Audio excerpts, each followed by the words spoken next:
Yes, people, what's happening? Welcome back to the channel. So, breaking news, Ruud van Nistelrooy is leaving Manchester United. And that's obviously a very sad occasion for all Manchester United fans involved. He is, without doubt, a legend of this football club. And in the last 4 games as Manchester United manager or interim manager, whatever you want to call it, he has an unbelievable record, a 75% win rate. Is that the best Manchester United managerial record of all time?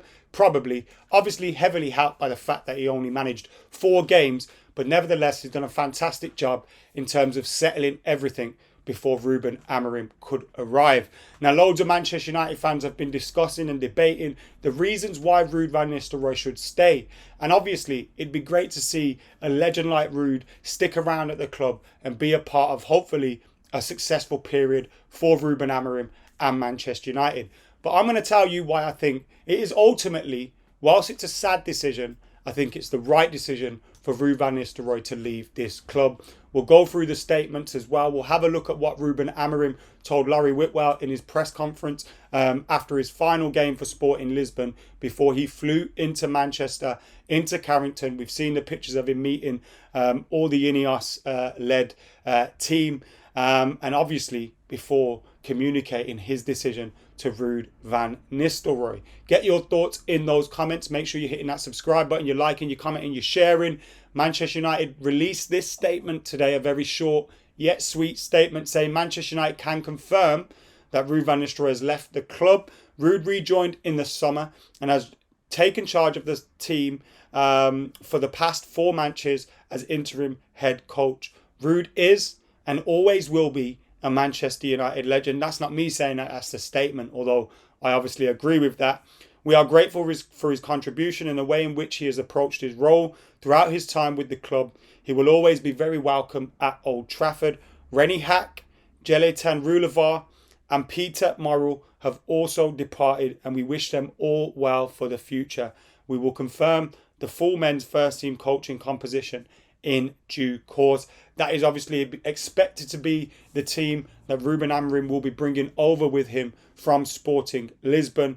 Yesterday, in that press conference after his last game with Sporting Lisbon, he told Larry Whitwell he's a legend of the club. He did a great job. I have to talk with him tomorrow. Then I will explain everything. I am very clear and I will tell you like it is. Let's wait until tomorrow. Now, when he said that, I kind of had a feeling that this was coming, that Ruud van Nistelrooy would be on his way.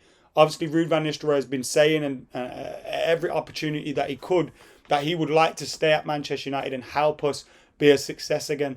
And that's obviously admirable because this is a man that was at PSV doing really, really well as a head coach in his own right.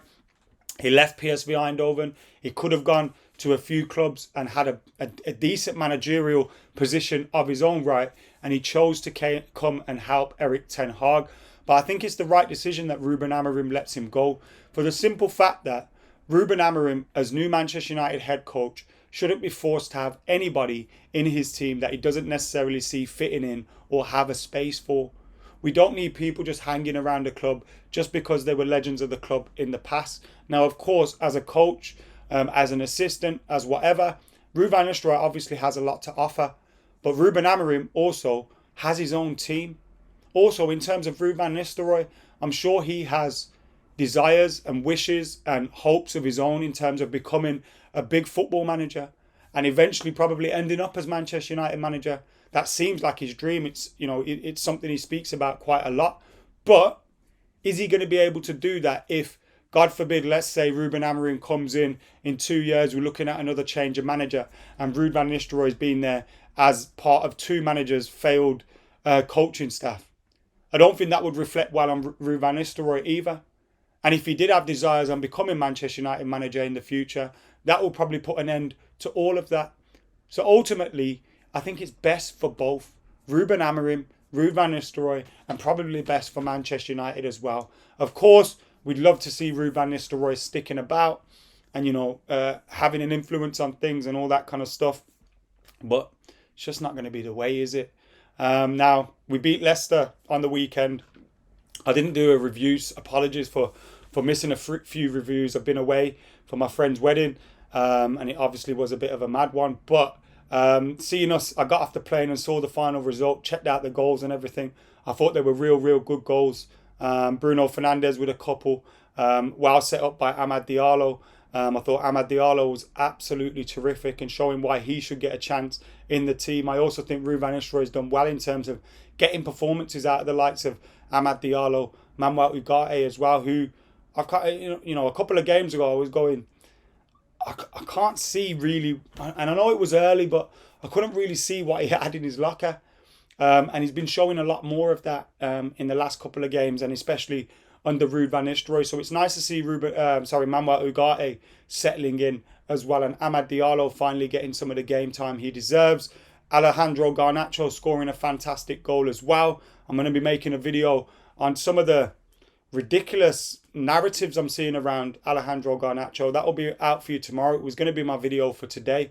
I've already filmed it, but obviously with the Ruud van Nistelrooy news coming out, let's deal with the breaking news and then I'll release that video tomorrow.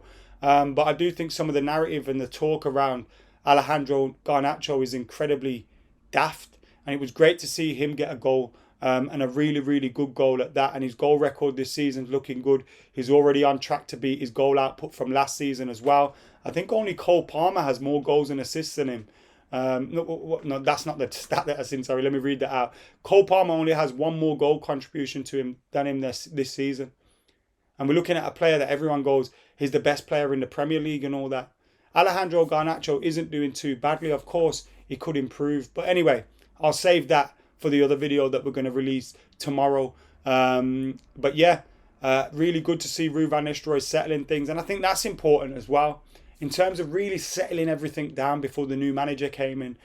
We've had that period where he had to obviously serve his time at Sporting Lisbon before he could join up with Manchester United. And we needed an interim to kind of steady the ship. And Ruud van Nistelrooy has done just that. You look at the table as well, I think we're 4 points off third spot, 1 point off Spurs, who are a team that have been believed to be challenging for that top four. I know it's only Spurs, but nevertheless. And when you look at the table, it does look a little bit better now. We're in all cup competitions still too. Obviously, we've got to go Spurs away in the League Cup. We've steadied things, getting 3 important points in the Europa League, and obviously the FA Cup still to come. So Ruud van Nistelrooy has left us in a position where Ruben Amorim can come in, and we've still got 3 cup competitions that we can go for, and the top 4 isn't out of our reach either. And with Man City and Arsenal and everyone dropping points, who knows what the table could be looking like at the end of the season if Ruben Amorim could get to grips with this team and get the results going and send Manchester United on a little bit of a run. But like I said, I think he needs to be himself. I think he needs to come in and be his own man. And that means making the difficult decisions like letting go of Ruud van Nistelrooy. And it's actually a refreshing decision, because he could have come in and felt pressure to keep him. He could have come in and thought, geez, this geezer is a legend of Manchester United. Big stature. Am I going to lose some of the fan base already by letting him go? And I think for him to have the kind of, the belief in his convictions and the belief in himself to go, look, we can't, I don't need Ruud van Nistelrooy here. So the right decision is for him to let him go. I think that's a good sign for the manager as well. Hopefully he continues to be himself. We're hearing all this talk about, why is he going to play a back 3 in the Prem? Well, this is where it's got him. And it didn't do too badly with him beating Man City, did it? So fingers crossed he can replicate that in the Premier League. But I'm sure as well, he's still learning. He's a very young coach. And if he has to adjust things, I'm sure he will, as he's kind of alluded to in speaking since the decision was made. Anyway, let us know your thoughts on the Ruud van Nistelrooy decision. I've been AdamMcKola. I'm out of here.